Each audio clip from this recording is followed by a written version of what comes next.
So in today's video, we're going to answer the question, how do you get more orders on Fiverr? I'm going to be giving you some tips, and these tips are going to be useful for you if you are a new seller on Fiverr or you've been on the platform for a while. But before we get into it, I would like for you to go to the comment section and let me know how long it took you to get your first gig on Fiverr.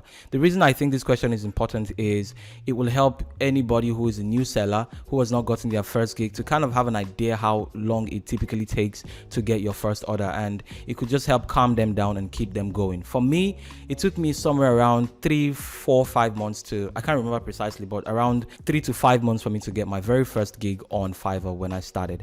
And ever since I got that first gig, I have gone on to become a top-rated seller on the platform, currently also a community leader, and it's just been going on and on. Yeah, so let's get into these tips. Number one is sampling, and I don't mean copy and paste. I mean sample gigs in your niche that are actually doing very well and take pointers from what these people are doing. It could be how they title their gigs, their gig descriptions, and all that type of stuff. Just look at how personal they make their gig descriptions. What are they talking about? What are they highlighting? So when you look at their gigs and see what they are paying the most attention to, you are going to be positioning yourself to get it right the very first time. So do not underestimate the power of sampling, but I need to emphasize that you should not copy and paste other people's gig descriptions. You can do that with titles because sometimes there is not much you can do when it comes to titling your gigs, but when it comes to the description, you want to be as personal as possible.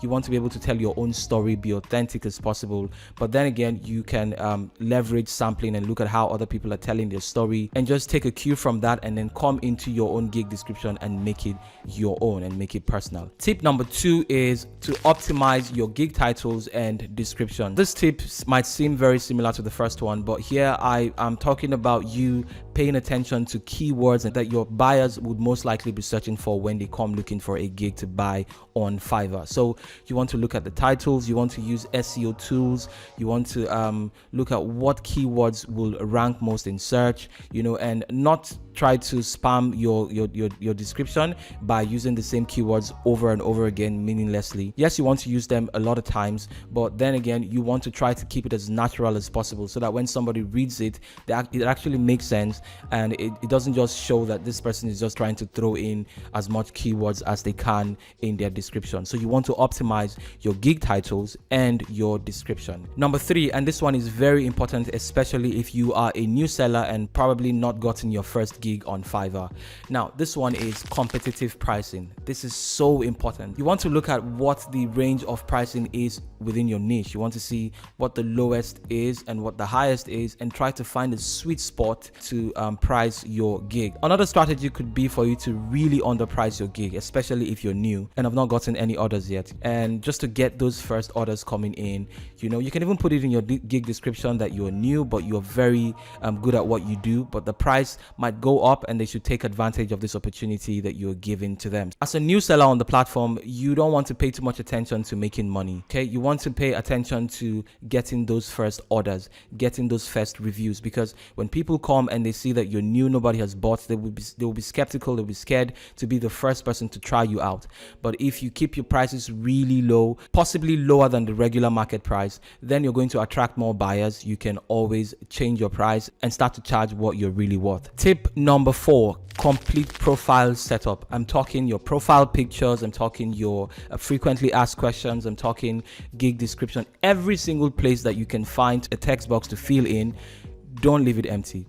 Pretty much do everything you can to set up your profile very nice and clean. And also take your profile picture very, very important, because this is the first thing that people are most likely going to see when they hit your profile. So you want to take a very clean picture, very professional. You don't want too much distraction in the background, as clean as possible. Do not rush setting up your profile. I see this a lot. This is one very common rookie mistake. People want to just get their gig up and running, get their profile up and running, and they do not pay attention to all of these things. It could take you days, it could even take you weeks for you to set up your profile properly. but do not underestimate the power of doing things right. Take your time and set up your profile, and this could be the game changer for you. Tip number 5, try to use videos instead of images in your samples. This one I've tested for myself, and I can tell you that if you use videos for your gig samples as opposed to images, they're actually going to do better. And if you want to do videos, try as much as possible to see if you can actually stand in front of the camera and talk to the people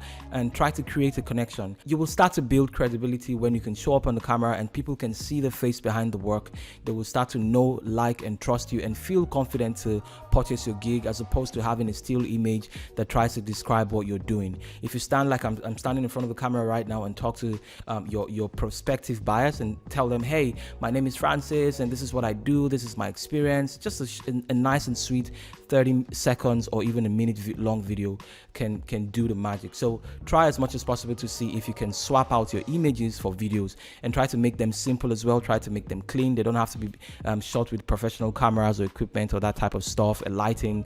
You can just make something off of your phone and it will still come out looking really clean. Just try to do the best with what you have. So take this one into consideration, guys. Use gig videos instead of images. But if you have to use images, try as much as possible as well to make them look professional, make them look simple and clean, not too crowded with a lot of information, just nice and sweet, represents what you stand for. Now, tip number 6, utilize buyer request. I cannot overemphasize the importance of this one.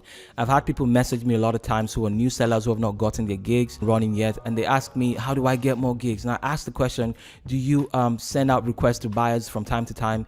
They're like, no, I feel like they're not going to get back. No, you don't have to feel, you just have to try.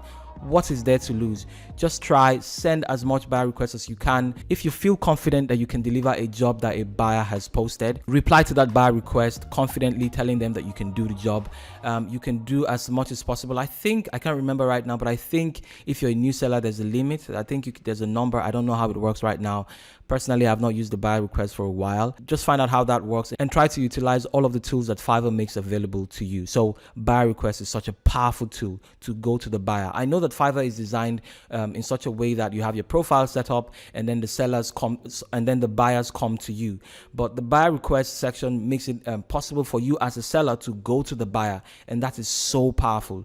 Do not underestimate this tool, guys. Use the buyer request as much as you can, as much as you are allowed to, depending on the level that you are on Fiverr. Tip number 7, study your analytics. I know there's not a lot of information in the Fiverr analytics page, but still, it's a place for you to spend some time in, because if you go in there, you're going to see a bit of information that might encourage you and keep you going. Even though you've not gotten your first order, you can see that your impressions are doing well. So sometimes as well, it's a way for you to know if a tweak that you made, maybe in your gig description, in your gig title, is actually working. Maybe you change from an image to your video, yet you've not gotten the buyer, but if you look at the impressions, you might see, compared to the previous month, you might see that, hey, my impressions are going higher, which means that from all of these numbers that I've seen my gig, then possibly I will start to get more buyers soon. So from time to time, go in there. Of course, don't get stuck in it. Maybe the numbers you're seeing are not encouraging. Do not let that make you feel bad. The point is, just try to study your gig and see if that would give you some pointers as to what to change to make your gig start to do better. Last but not the least, I don't know if this is going to help you get more buyers, but really, you need to be patient. This one is for every single person, whether you have not gotten your first buyer or you've gotten a couple of buyers, but the orders are just trickling in and you would like for them to go up. You need to just be patient, because you need to understand that this is a platform with millions, literally millions of other sellers like you. And oftentimes you're playing in a niche, you're playing in a space where it's very competitive. There are a lot of sellers in that particular niche. So you need to take all of these things into consideration. When I first started, I remember that I would always go into the search section to see if I was ranking, and I would see some sellers who were doing really well, who have done like literally thousands they have thousands of reviews, and it would kind of make me feel bad. I would start to compare myself to them, and comparison is the thief of joy. Do not do that to yourself. You just need to be patient, give yourself time. It could take months, it could take a couple of weeks for some people, it could literally take days for some people, depending on a lot of factors. So be patient with yourself. Allow the Fiverr algorithm to do its thing. Just do the best that you can on your end and just leave the rest. The ones that you cannot control, there's nothing you can do. So patience is key. I hope that you found all of these tips helpful. I hope that you're going to go out and start to implement them. Again, it's important that you take action. Don't just watch this video and run off and not do anything and then come back tomorrow and start to complain. You need to try some of these things, if not all of them, 1, 2, maybe 3. Try them out and see how things turn out. And in a couple of weeks or months, you can still always come back to this video and let us know how things turned out when you tried some of these tips that I just shared with you guys. Thank you so much for sticking around to the end of the video. Thank you for being a part of the family. If you've not already subscribed to the channel, please consider subscribing and turning on the notification. We post videos every Tuesdays and Saturdays on how to make money online, investing, and how to get paid by international clients and all that type of stuff. Leave your comment in the comment section. Any question that you have, shoot them at me. I will answer them. And also, if you have answers to some of the questions, if you're part of the family, you can jump in and answer some questions by other members of the family. Let's just get talking and interacting. Thank you guys once again, and I will see you in the next one. Take care.